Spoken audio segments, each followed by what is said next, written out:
Maddur MPP Krishna Reddy చేసిన అభియోగంపై స్పందించిన మాజీ ఎమ్మెల్యే ముద్దిరెడ్డి. నియోజకవర్గంలో ఎక్కడా జరగని దళిత బంధు పేరుపై వసూళ్లు మద్దూరు మండలంలోనే ఎందుకు జరిగింది? దీనిపై పూర్తి వివరాలు సేకరించాలని జనగామ ఎమ్మెల్యే పల్లా రాజేశ్వర్ రెడ్డికి మీడియా ముఖంగా విన్నవించారు. 2004 నుండి 2023 వరకు జనగామ ప్రజల సేవ చేసే అవకాశం మా బీఆర్ఎస్ అధినేత కేసీఆర్ ఇచ్చినందుకు వారికి ఎల్లప్పుడూ విధేయులుగా ఉంటానని వారన్నారు. నన్ను కావాలనే బద్నం చేస్తున్నారని అన్నారు.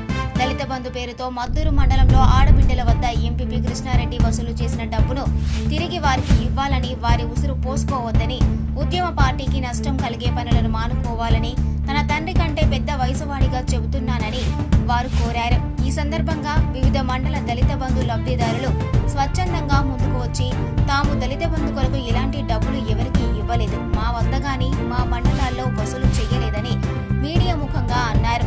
తరిగొప్పల, పెంబర్తి వివిధ మండల దళిత బంధు లబ్ధిదారులు మీడియా ముఖంగా తెలియపరిచారు. అక్కడ వ్యవసాయం కానీ ఇంకా నేను ఎమ్మెల్యే ఆ పరిసరాలతో చాలామంది వస్తూ రావడం, నేను మళ్ళీ ఫోన్ చేయడం, కల్పించుకోవడం భావ్యం కాదు. మా తమ్ముడు పల్లా ఇప్పుడు ఎమ్మెల్యేగా ఉన్నాడు, అతను కలవండి అని చెప్తా ఉన్నాను తప్ప నేను ఫోన్ కూడా చేయడం లేదు. భావ్యం కూడా కాదు. ఆ క్రమంలో ఇంటి దగ్గర నన్ను పనిచేద్దాన్ని మా కొడుకు ఆసరా అవుతామని చెప్పి కొన్ని పనులు చేద్దామని చెప్పి అక్కడ ఉంటుంది ప్రశాంత్. ఇప్పుడు వ్యవసాయం కొరకంటే 5 మండలాలలో ఎక్కడ లేని ప్రాడు మద్దూరులో కొన్ని గ్రామాల జరిగింది. దాన్ని వెంటనే పార్టీ ఎమ్మెల్యే అంటే ఇక్కడ ఈ కాన్స్టిట్యూట్ పార్టీ మావాడు మా తమ్ముడు పల్లా తక్షణమే పరిష్కరించాలి. అనవసరంగా ఇది నష్టం జరుగుద్ది. ముఖ్యమైన నష్టం ఎవరు జరుగుతుంది? ముఖ్యమంత్రి గారు సంకల్పించిన ఆ స్కీముకు ఎట్టుంటారు ఆశ.